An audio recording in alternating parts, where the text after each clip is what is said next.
Hello dear, आज का video है कम्युनिटी हेल्थ नर्सिंग के ऊपर, बहुत सी शानदार है। देखिए साथियों, अब हम लोग जो है फर्स्ट पड़ाव जो है अब कम्युनिटी हेल्थ नर्सिंग हो या आपका जो है बायो साइंस हो, इसमें जो है हम लोग अब लास्ट पड़ाव में चल रहे हैं। मीन्स कहा जाए तो एक सप्ताह और लेंगे। इस प्रकार से एक सप्ताह में दोनों सब्जेक्ट का करते हैं ना, बस ओनली 1 सप्ताह और लेंगे, यानी 10 फरवरी तक जो है आपका सारा चीज़ें कंप्लीट हो जाएगा, सारा चीज़ें ख़त्म हो जाएगा। उसके बाद जैसे जैसे जितना हो सकेगा हम लोग जो है रिवीजन की तरफ चलेंगे। ठीक है, रिवीजन बोर्ड पर कराएंगे, सामने कराएंगे, जिससे आपको सारा चीज़ें क्लियर होगा। ठीक है, बाकी मैं यही कहता हूँ कि अगर अच्छा रिजल्ट लाना है तो पढ़ना पड़ेगा। ठीक है, तो आप लोग पढ़िए और समझिए, देखिए, वरना दिक्कत होगा। समझ गए? चलिए शुरू करते हैं। यहाँ पे देखिएगा, मानव मलमूत्र के निस्तारण की विभिन्न विधियों को सूची बनाइए। मतलब जो मानव मलमूत्र है इसके निस्तारण के विभिन्न विधियों की सूची बनाइए। ठीक है, जैसे जो मानव का जो मलमूत्र होता है इसको कैसे डिस्पोज किया जाता है, कैसे इसको डिस्पोजल किया जाता है, इसका सूची बनाना है। ठीक है, तो देखिए, list the different method of disposal of human excreta. देखिए, आपके कम्युनिटी हेल्थ नर्सिंग में पोषण के बारे में भी पढ़ना है। उसके बाद जो है आपका स्वास्थ्य व्यवस्था के बारे में भी पढ़ना है, कम्युनिटी हेल्थ नर्सिंग के भी बारे में पढ़ना है। ठीक है, उसके बाद जो है आपको क्लिनिकल फंक्शन के बारे में भी पढ़ना है। तो और उसके बाद जो है स्वास्थ्य के आयाम जैसे प्रदूषण वगैरह, इसके बारे में भी पढ़ना है। तो कम्युनिटी हेल्थ नर्सिंग में जो है आपसे जो है क्वेश्चन प्रदूषण के ऊपर भी पूछा जा सकता है, जैसे वायु प्रदूषण, जल प्रदूषण, दोनों महत्वपूर्ण है। ठीक है, इससे होने वाली बीमारियां वायु प्रदूषण या जल प्रदूषण से पूछ देगा। ठीक है, तो आपको जो है एग्जाम में लिखना पड़ेगा। तो आज जो है हम लोग वायु प्रदूषण के ऊपर लेकर आए हैं और उससे होने वाला बीमारियाँ और उसको कैसे रोकथाम नियंत्रण किया जाएगा। ठीक है, दूसरा क्वेश्चन है। तीसरा क्वेश्चन आपका है यहाँ लेकर आए हैं कोल्ड चेन के ऊपर। किसके ऊपर? कोल्ड चेन के ऊपर। बहुत VVI क्वेश्चन है 5 नंबर के लिए, कोल्ड चेन। समझ गए? चलिए, जो है शीत श्रृंखला जिसको बोलते हैं, चलिए देख लेते हैं कि मानव मल मूत्र का जो है डिस्पोजल यानी निस्तारण विधि क्या है, सूची क्या है। ठीक है, चलिए देखिए, ये वाला प्रश्न है ना, ये प्रश्न अपने आप में बहुत बड़ा है। इसको जब आप लिखिएगा एकदम डिटेल में तो जो है बड़ा होता है, लेकिन हम जो है सिर्फ पॉइंट लिख दिए हैं। आप 5 नंबर में पूछेगा तो इतना ही काफ़ी है, ये पॉइंट वाला ही सूची ही। ठीक है, 10 नंबर में पूछेगा तो फिर जो है इसको डिटेल में लिखना पड़ेगा। 10 नंबर में क्वेश्चन नहीं पूछेगा तो 5 में ही पूछेगा कि मानव मल मूत्र का निस्तारण कैसे करेंगे। तो ये जो है ये आप सूची बना दीजिएगा। ठीक है, चलिए, मलमूत्र निस्तारण की अनेक विधियां हैं। मतलब जो एक्सक्रेटा है इसका जो डिस्पोजल करने का अनेकों विधियां हैं। ठीक है, कैसे है? देखिए, सबसे पहले है सफाई वाली संडास। समझ गए? सर्विस टाइप, मतलब जो है सफाई वाली संडास। संडास समझते हैं ना, तो ये जो है सफाई वाली होनी चाहिए, सर्विस टाइप, जैसे बाल्टी संडास और डोल किस्म की संडास। समझ गए? तो ये 2 संडास होता है, जो कि सफाई करने वाला संडास को सफाई करने वाला होता है, सर्विस टाइप। ठीक है, याद रखिएगा, पहला है सफाई वाली संडास जिसमें बाल्टी संडास होता है और डोल किस्म के संडास होता है। ये 2 संडास याद रखिएगा। ठीक है, इसके द्वारा जो है संडास को सफाई किया जाता है, मलमूत्र को। समझ गए? चलिए, नेक्स्ट आपका दूसरा है कि बिना सफाई वाली संडास, नॉन सर्विस टाइप। ऊपर था सफाई वाली संडास, नीचा है दूसरा है बिना सफाई वाली संडास। समझ गए? Borehole latrine, dug well latrine, water seal type latrine परिवार के उपयोग हेतु। देखिए, ये अलग है, तीसरा अलग रखिए। ठीक है, यहाँ पे बिना सफाई वाली संडास में 3 याद रखिएगा। ऊपर जो है सफाई वाला में 2 था। समझ गए?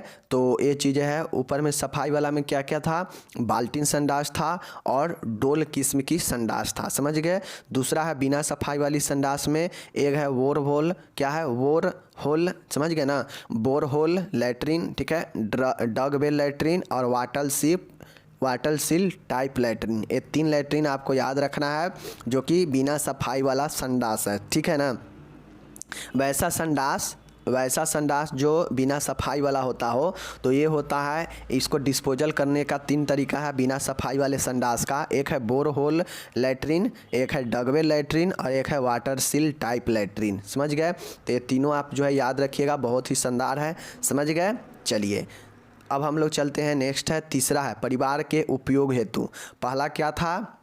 पहला देखे हैं ना, पहला था संडास, समझ गए, सफाई वाला संडास, समझ गए।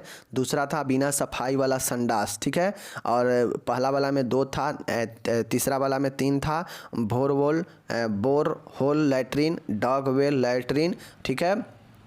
और उसके बाद था आपका वाटर सील टाइप लैट्रिन, समझ गए। अब तीसरा यहाँ पे देखिएगा तीसरा क्या है, परिवार हेतु, समझ गए, परिवार हेतु। अब परिवार हेतु क्या होता है देख लीजिए, जो परिवार हेतु लैट्रिन होता है उसको जो है कैसे साफ किया जाता है देख लीजिए। एक है आपका टाइप सेप्टिक टैंक होता है, PRAI टाइप सेप्टिक टैंकिंग, समझ गए क्या चीज़, PRAI टाइप सेप्टी टैंक, समझ गए। दूसरा है RCA टाइप, समझ गए। ये 2 टाइप का होता है जो कि परिवार के उपयोग हेतु होता है, समझ गए।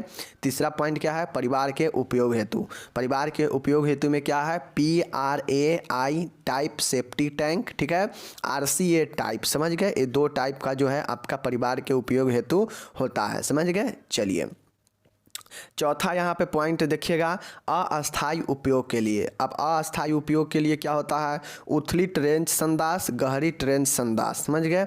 2 संदास होता है, ये आपका अस्थायी उपयोग के लिए होता है। जैसे गांव सब में देखते होइएगा ना, सीधा जो है थोड़ा सा गड्ढा खन के और उसी पर सीट लगा देता है, तो वही जो है हो जाता है गहरी ट्रेंच संदास, ठीक है। और जो उथला हुआ होता है, ये सीधा जो है उथला हुआ होता है। तो ये 2 प्रकार के जो है संडास आपका होता है जो कि अस्थायी उपयोग के लिए होता है, समझ गए। एक है उथली ट्रेंच संदास और एक है गहरी ट्रेंच संदास, ठीक है। ये 2 प्रकार से डिस्पोजल होता है मलमूत्र का, समझ गए। चलिए हम लोग क्या देखे हैं, मलमूत्र के मानव मलमूत्र के निस्तारण में जो है 4 पॉइंट हम लोग देखे हैं। चारों पॉइंट के अंदर में 2-2, 3-3 पॉइंट है। पहला था क्या चीज़, पहला आपका जो था वो था कि सफाई पहला देख लीजिए, सफाई वाली संडास सर्विस टाइप, जिसमें था आपका क्या चीज़, बाल्टी संडास और डोल किस्म की संडास, समझ गए। दूसरा है बिना सफाई वाली संडास नॉन सर्विस टाइप, जिसमें था bore hole latrine, dug well latrine और वाटर सील टाइप लैट्रिन, समझ गए। दूसरा है बिना सफाई वाला, ठीक है। इसको बिना सफाई वाला को ये 3 तरीके से डिस्पोज किया जाता है, समझ गए। तीसरा है परिवार के उपयोग हेतु। परिवार के उपयोग हेतु है PRAI टाइप सेफ्टी टैंक और बी नंबर में है RCA टाइप सेफ्टी टैंक, समझ गए। चलिए चौथा और आखिरी है अस्थायी उपयोग। अस्थायी उपयोग में क्या होता है, उथली ट्रेंच संदास और गहरी ट्रेंच संदास, ठीक है। ये 4 पॉइंट याद रखिएगा, चारों के अंदर में जो पॉइंट है लिख दीजिएगा, तो आपको जो है 5 नंबर मिल जाएगा मानव मूत्र के निष्कासन में, ठीक है। अगर ये क्वेश्चन मान गए आपसे 10 नंबर में भी पूछ दिया, लेकिन पूछेगा नहीं, अगर 10 नंबर में रेयर केस में मान गए अगर पूछ दिया तो जो है आप इतना लिख देंगे तो आपको जो है 5 नंबर से 6 नंबर मिल जाएगा, ठीक है ना। 5 से 6 नंबर इतना पर मिल जाएगा, बाकी इसको डिटेल में लिखने पर टोटल नंबर मिलेगा। डिटेल में उतना ज़रूरी नहीं है, बात इतना समझ लीजिए, यही बहुत है, ठीक है, समझ गए। चलिए अब हम लोग चलते हैं वायु प्रदूषण, ठीक है। वायु प्रदूषण का स्वास्थ्य पर क्या असर पड़ता है एवं वायु जनित बीमारियों कौन कौन सी है बताना है, ठीक है। देखिए what are the effect of air pollution on the health and what are the airborne disease, ठीक है। देखिए स्वास्थ्य पर क्या प्रभाव पड़ता है वायु प्रदूषण का और साथ में वायु से होने वाला कौन कौन सा बीमारी है, इसके बारे में जो है आपको क्या करना है, लिखना है, ठीक है। चलिए जो है हम लोग देखते हैं। यहाँ पे देखिएगा, लंबे समय तक प्रदूषित हवा में सांस लेने से स्वास्थ्य पर बुरा असर पड़ता है। देखिए लंबे समय से अगर आप प्रदूषित हवा का सांस ले रहे हैं तो स्वास्थ्य पर तो बुरा असर पड़ेगा ही, ये तो नॉर्मल सी बात है। यह शरीर में अनेक रोगों को जन्म देती है, जैसे श्वसन संबंधी बीमारियां, फेफड़ा का कैंसर, हृदय संबंधी बीमारियां, ठीक है। उसके बाद है मस्तिष्क तंत्रिका तंत्र और लीवर व किडनी संबंधी बीमारियां, ये वायु प्रदूषण के कारण होता है, समझ गए। देखिए सबसे पहले जानिए कि वायु प्रदूषण जो है ये आपका वायु प्रदूषण होता क्या है। तो वायु प्रदूषण वायु में उपस्थित हानिकारक विषैले गैसों, विषैले सूक्ष्म जीवों को श्वसन के जरिए, श्वास के जरिए अंदर लेना ही जो है क्या कहलाता है, वायु प्रदूषण से होने वाला बीमारियां होता है, समझ गए। वायु प्रदूषण क्या होता है, तो वायु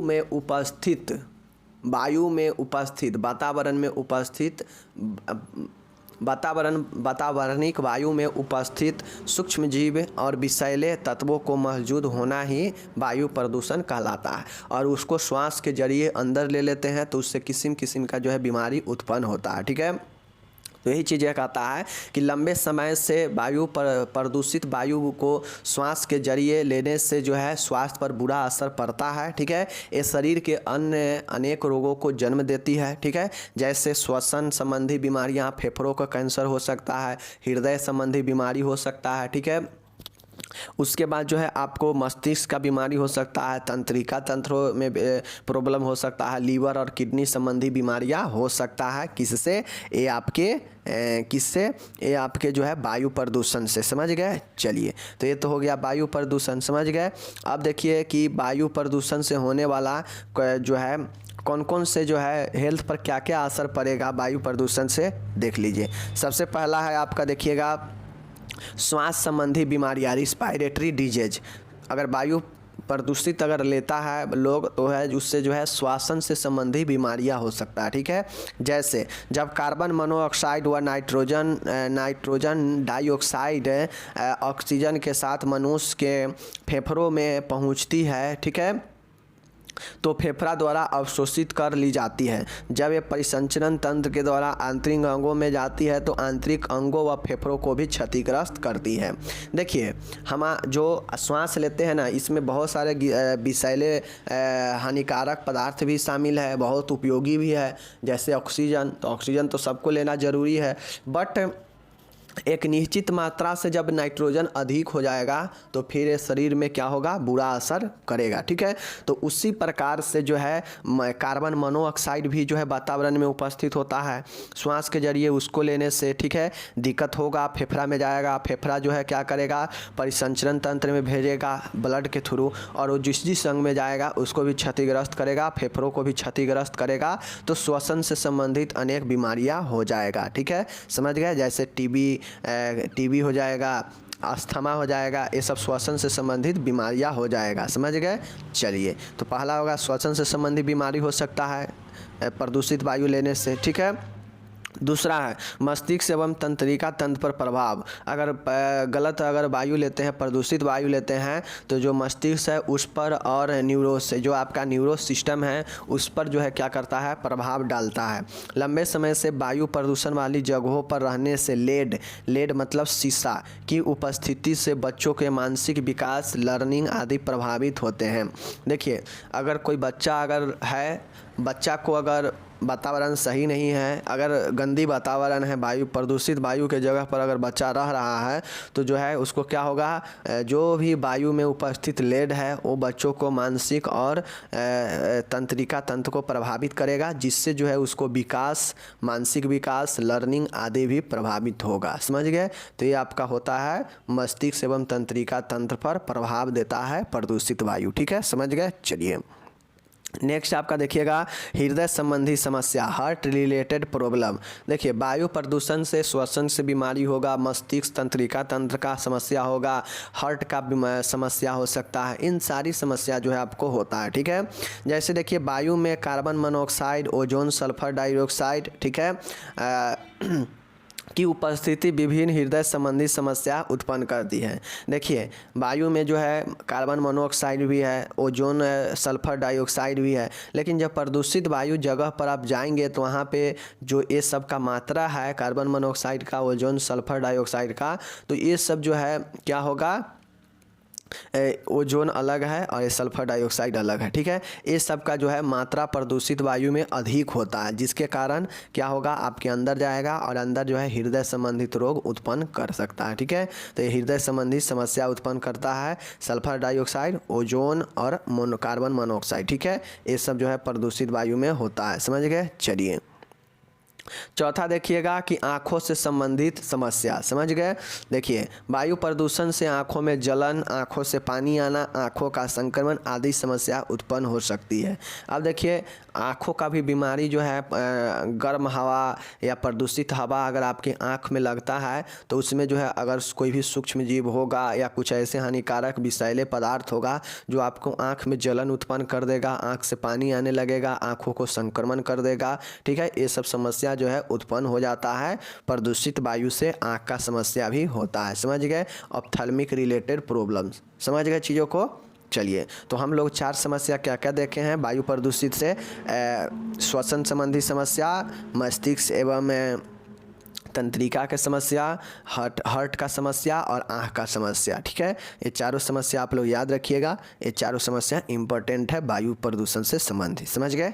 चलिए, अब हम लोग देखते हैं वायु जनित रोग कौन कौन सा है, ठीक है। देख लीजिए, एयर बोर्न डिजीज, इसी प्रकार से आपसे पूछ देगा कि वाटर बोर्नी डिजीज के बारे में बताइए, मतलब जल जनित रोग, वायु जनित रोग। तो यहाँ पे जल जनित रोग हम लोग पढ़ा चुके हैं कि कौन कौन सा है, ठीक है। अब हम लोग जो है अभी यहाँ पे कर रहे हैं वायु जनित रोग के बारे में, ठीक है। देखिए, वे जीवाणु जो वायु में छींकने व खांसने से वातावरण में फैल जाते हैं तथा दूसरे व्यक्ति को रोग से ग्रसित कर देते हैं, हवा जनित रोग कहलाते हैं। जैसे देखिए, जैसे किसी को अगर टीबी है, वो टीबी वाला पेशेंट आमने सामने कोई स्वस्थ व्यक्ति है और सामने कोई टीबी वाला पेशेंट है, तो वो खांसेगा, छींकेगा या थूक भीगेगा, तो उससे मुंह से जो छींटा निकलता है, जो ड्रॉपलेट संक्रमण होता है, जो वातावरण में उड़ेगा, उसमें सूक्ष्म जीव रहता है, और वो वातावरण में से जो है एक स्वस्थ व्यक्ति भी उसमें से श्वास लेता है वातावरण से, तो वो श्वास के माध्यम से स्वस्थ व्यक्ति में चला जाएगा, तो उसमें भी टीबी हो सकता है।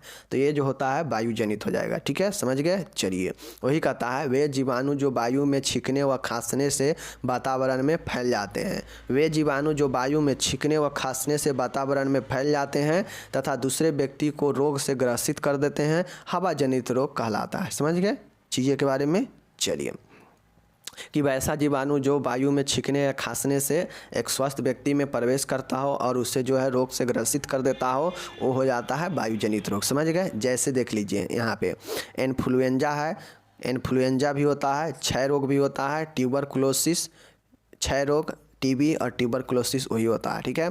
एंथ्रेक्स, चेचक, डिप्थीरिया, ये रोग जो है आपका वायु जनित है। डिप्थीरिया, चेचक, एंथ्रेक्स, ट्यूबरकुलोसिस और इन्फ्लुएंजा, समझ गए। तो ये रोग याद रखिएगा, आपसे पूछ देगा कि वायु जनित रोग के बारे में बताइए, तो टीबी और जो है टीबी और चेचक, डिप्थीरिया, एंथ्रेक्स, इन्फ्लुएंजा, क्षय रोग, समझ गए, ये सब याद रखिएगा, समझ गए ना। चलिए, अब आइए, अब तो हम लोग समझ गए कि वायु जनित रोग कौन सा है। वायु जनित रोग से जो है वायु प्रदूषण से कौन कौन सा जो है समस्या हो सकता है, लिख लिए। अब यहाँ पे हम लोग देखते हैं कि वायु प्रदूषण पर नियंत्रण कैसे किया जा सकता है, मतलब जो वायु प्रदूषण होता है उस पर नियंत्रण कैसे किया जाए, इसके बारे में चलिए हम लोग देखते हैं, ठीक है। देख लीजिए, describe the measure of control of air pollution, air pollution को कैसे कंट्रोल किया जाए। वायु प्रदूषण पर नियंत्रण व उसकी रोकथाम के लिए निम्नलिखित कदम उठाने चाहिए, ठीक है। चलिए देखते हैं। पहला देखिएगा, कारखानों को शहरी क्षेत्र से दूर स्थापित करना चाहिए तथा ऐसी तकनीक के उपयोग में लाने के लिए बात करना चाहिए कि धुएं का आधिकारिक भाग खुले वातावरण में आबादी से दूर अवशोषित हो और अपशिष्ट पदार्थ व गैसों भी अधिक मात्रा में उसे खुले वातावरण में हो जो कि आबादी से दूर स्थित हो। देखिए, कल कारखाना जो होता है ना, ये फैक्ट्री वगैरह से देखिएगा, जितना जो शहर जितना बड़ा रहता है, ठीक है ना, वहाँ पे जो है कल कारखाना उतना ही अधिक रहता है, और जिसके कारण ही क्या होता है, फैक्ट्रिया के कारण ही है, वहाँ पे हमेशा प्रोडक्शन चलते रहता है फैक्ट्री में। तो उस कारखाना में जो है जिस कुछ कूड़ा कचरा अपशिष्ट जो भी पदार्थ निकलता है या जो भी धुआं वगैरह होता है, वो क्या होता है डायरेक्टली जो है वो वातावरण में मिलता है। और वैसे वैसे ना जाने कितना फैक्ट्री उस बड़े शहर में है, तो वो सभी निकालता है अपना धुआं जो प्रोडक्शन करता है, तो वो क्या हो जाता है कि वातावरण में मिलता है और फिर वातावरण को जहरीला बना देता है, क्योंकि उस धुआं में जो है बहुत ही खतरनाक जो है कार्बन मोनोऑक्साइड रहता है, और वो जो है क्या करता है, सल्फर डाइऑक्साइड रहता है, व्यक्ति को सीधा श्वसन तंत्र को प्रभावित करता है, ठीक है। इसलिए जो शहर के व्यक्ति होते हैं उसको श्वसन से संबंधित बीमारी बहुत जल्दी हो जाता है, ठीक है। चलिए, तो ये देखिएगा, तो ये जो है कारखानों को जो है शहरी क्षेत्र से दूर स्थापित करवाना चाहिए, मतलब जो जहाँ पे घनी आबादी हो वहाँ पे कारखाने को जो है स्थापित नहीं करवाना चाहिए। और साथ ही जो है ऐसे तकनीक के उपयोग, ऐसे टेक्निकल यूज का जो है उसे बाध करना चाहिए, मतलब ऐसे कुछ तकनीक के लिए उसे बाध करना चाहिए, जिससे देखते हुइएगा आप लोग कि मान के कारखाना यहाँ पे है और धुआं यहाँ से निकल रहा है, तो ये क्या करता है कि इसमें एक मोटा सा बड़ा सा जो है पाइप लगाता करता है और इस पाइप को जो है कहीं दूर ले जाकर जो है इसको क्या करता है, खोलता है, ताकि ये जो इसमें जो धुआं निकले वो इस पाइप के माध्यम से दूर आके जो है कहीं निकले, ठीक है ना, कहीं दूर आके जो है किसी खुले जगह में निकले घनी आबादी से अलग, ठीक है।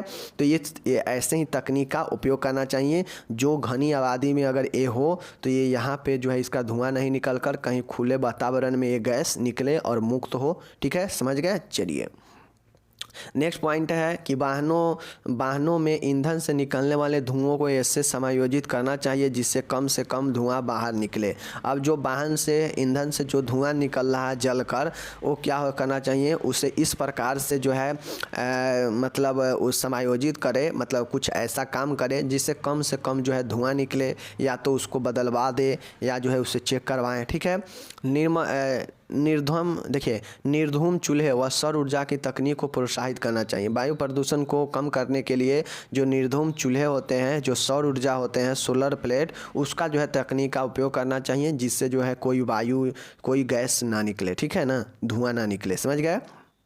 नेक्स्ट देखिएगा यहाँ पे ऐसे ईंधन का उपयोग की सलाह दी जाती है जिसके उपयोग करने से उसका पूर्ण ऑक्सीकरण हो जाए व धुआं कम से कम निकले, जैसे एलपीजी व पीएनजी, समझ गए, पाइपेड नेचुरल गैस।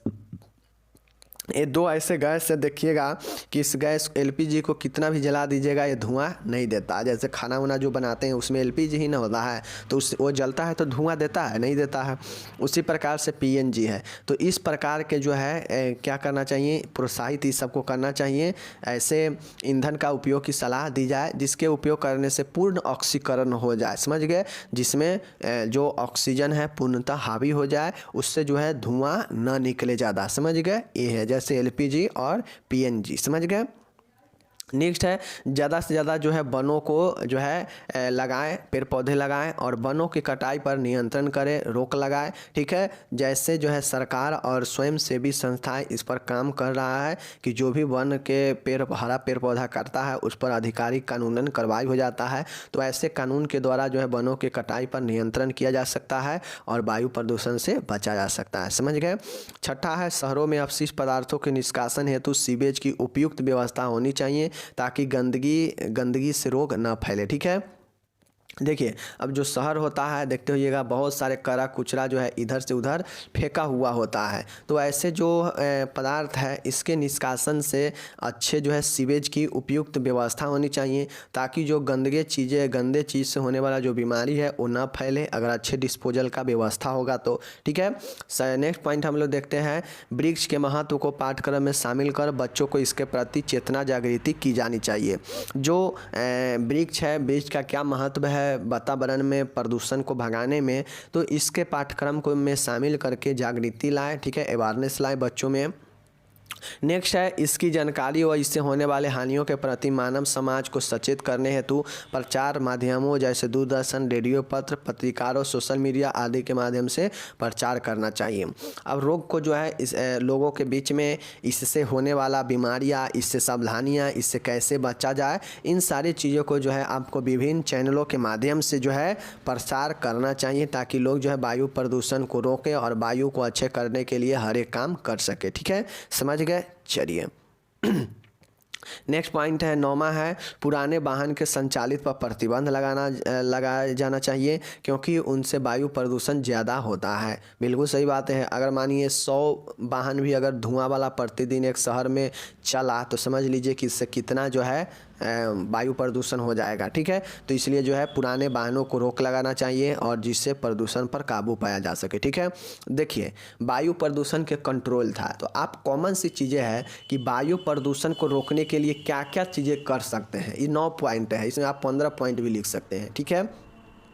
आप एज ए नागरिक, as a company, as a स्वयंसेवक, एज ए सरकार सोच के जो है आप जितना भी पॉइंट है, सरकार भी इसमें अहम रोल निभाती है वायु प्रदूषण के रोक में, ठीक है। नागरिकों को भी भूमिका निभाना चाहिए, ठीक है। जो कंपनी सब है बड़े बड़े उसको भी इसमें जो है अपना दायित्व समझना चाहिए एयर पोल्यूशन को कम करने में, रोकने में, ठीक है। तो उन सारे को ध्यान में रखते हुए आप लिख देंगे कि कैसे कंट्रोल किया जाएगा। ये तो कॉमन क्वेश्चन है, समझ गए। चलिए अब हम लोग देखते हैं कोल्ड चेन के बारे में। कोल्ड चेन एक इम्पॉर्टेंट क्वेश्चन है 5 नंबर के लिए, ठीक है।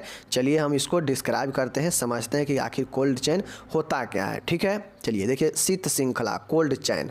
देखिए, टीके को प्रभावी बनाए रखने के लिए निर्माण स्थल से लेकर टोका स्थल तक उन्हें उचित तापमान पर परिवहन एवं भंडारण किया जाना चाहिए, अन्यथा ये अपनी रोग प्रतिरोधकता उत्पन्न करने की क्षमता खो देता है। देखिए, आप एक टेक्निक समझ लीजिए, मैं आपको बता देता हूँ।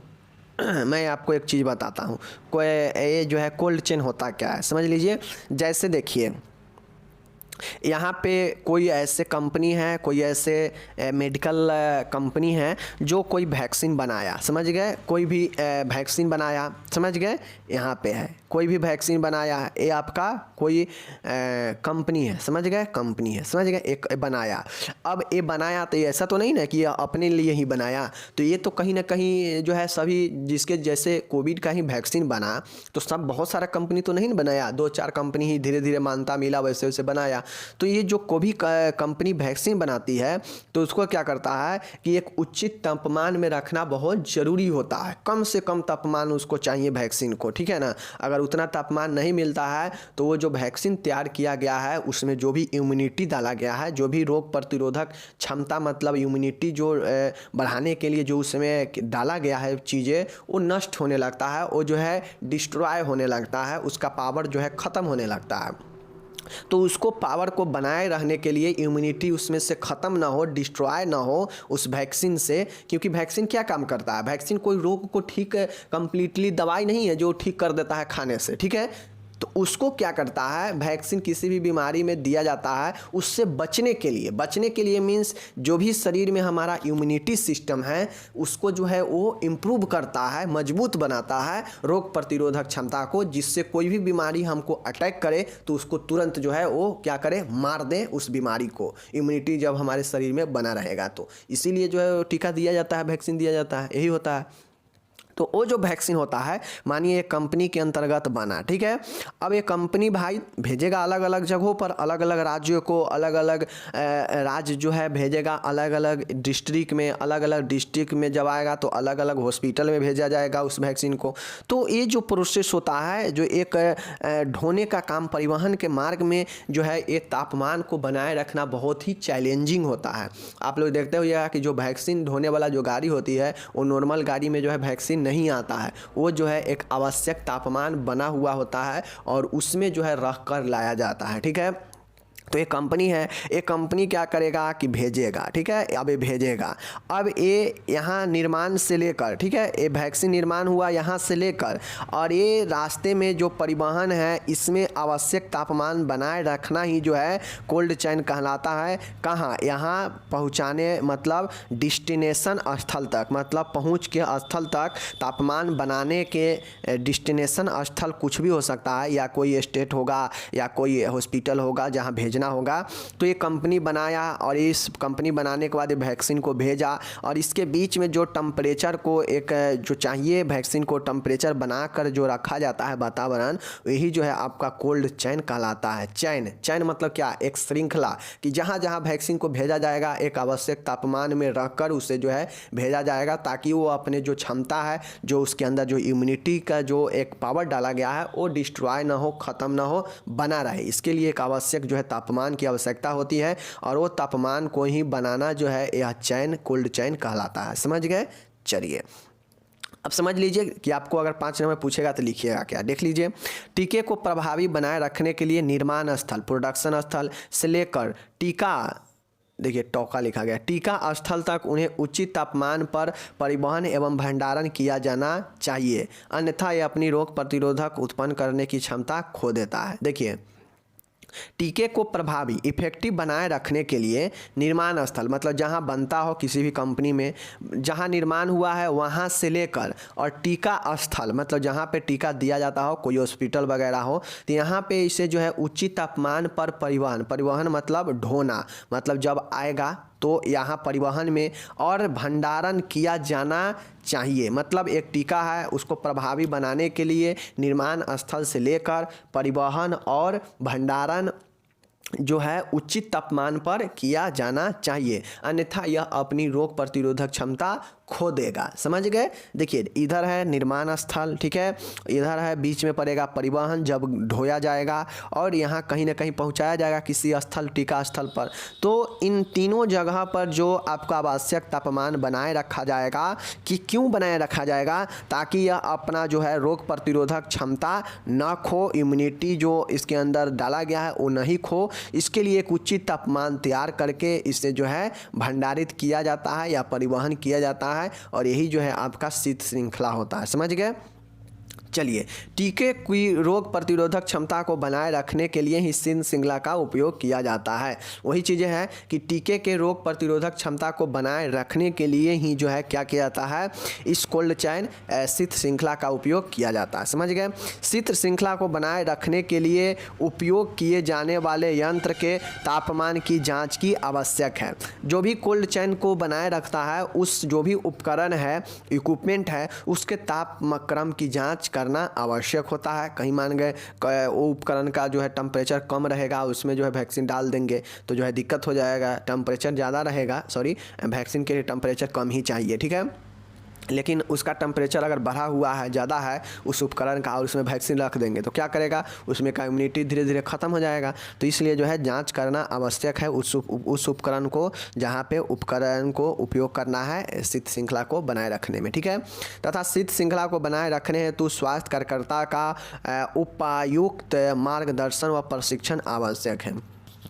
अब देखते होइएगा कि जो भी इम्यूनाइजेशन सेंटर पर जो भी हेल्थ वर्कर काम करती है, नर्स, उसको जो है ट्रेनिंग दिया जाता है कि भाई आप ये जो वैक्सीन आप का उपयोग कर रहे हैं, बच्चे में BCG हो गया, पोलियो हो गया, तो ये सब वैक्सीन को आपको जो है नॉलेज होना चाहिए कि कितना टेम्परेचर पर जो है रखेंगे तो जो है ये काम करेगा, इम्यूनिटी इसमें बना रहेगा। तो इसके लिए जो है स्वास्थ्य कार्यकर्ताओं को जो है इसके उपयुक्त बनाने के लिए मार्गदर्शन व प्रशिक्षण आवश्यक है। समझ गए।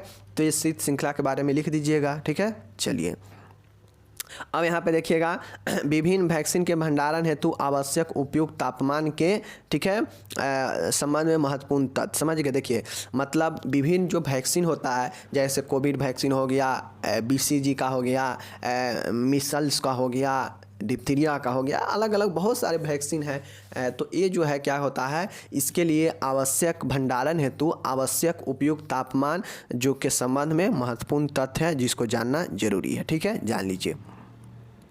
देखिए यहाँ पे इसका भंडारण, पोलियो वैक्सीन को रोग प्रतिरोधकता को बनाए रखने के लिए इसका भंडारण 20 डिग्री सेल्सियस पर होना चाहिए। देखिए जो पोलियो वैक्सीन होता है यह एक नॉर्मल वैक्सीन होता है, तो इसके लिए जो है 20 डिग्री सेल्सियस होना चाहिए। समझ लीजिए 20 डिग्री सेल्सियस कितना होता है, लगभग एक ठंडा माहौल, इतना भी ठंडा नहीं कि ठिठुर जाए आदमी, मतलब 20 डिग्री सेल्सियस नॉर्मल ठंडा वाला माहौल होता है जिसमें पोलियो वैक्सीन को रखा जाता है, ठीक है, आवश्यक प्रतिरोधकता उसमें का बना रहने के लिए, ठीक है।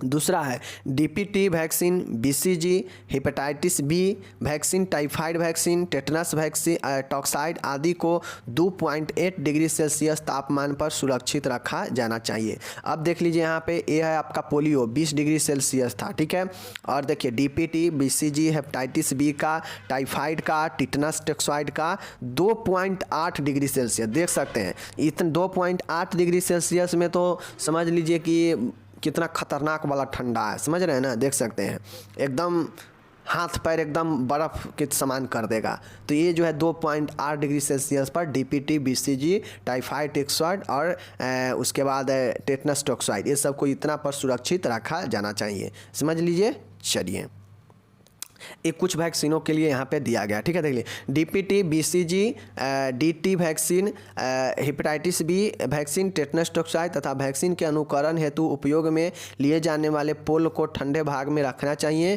तथा इन्हें कभी भी जमने नहीं देना चाहिए, ठीक है। देखिए जो इसके उपयोग में जो लाए जाने वाला जो पोल होता है इसको ठंडे में रखना चाहिए, इसे कभी जमने नहीं देना चाहिए। समझ गए। चलिए चौथा है खसरे के वैक्सीन को तैयार कर लेने के बाद 1 घंटे के अंदर ही उपयोग में ले लेना चाहिए। जो मीजल्स का वैक्सीन होता है अगर उसको बना लिए हैं, उसको जो है तैयार कर लिए हैं, तो उसको मुश्किल से 1 घंटे के अंदर ही जो है क्या करें, उसको जो है आप अंदर ले लें, वरना ये जो है दिक्कत करता है। इसका जो अंदर पावर होता है वो ख़त्म हो जाता है। ठीक है, तो 1 घंटे के अंदर ही मीजल्स के वैक्सीन को ले लेना चाहिए बनाने के बाद। समझ गए? चलिए, तो यहाँ पे कोल्ड चेन समाप्त होता है आपका। कोल्ड चेन हो गया, वायु प्रदूषण हो गया, और उसके बाद एक क्वेश्चन और हम लोग क्या देखे हैं, मानव मल मूत्र का निस्तारण का सूची। ठीक है, तो जो है क्वेश्चन तीनों में से कोई भी पूछेगा आप लोग लिख दीजिएगा। हमें लगता है कि कोल्ड चेन इस बार पूछ सकता है। ठीक है, तो देख लीजिए, बाकी मिलते हैं अगले वीडियो में। तब तक जय हिंद, नमस्कार, टेक केयर, बाय बाय, धन्यवाद।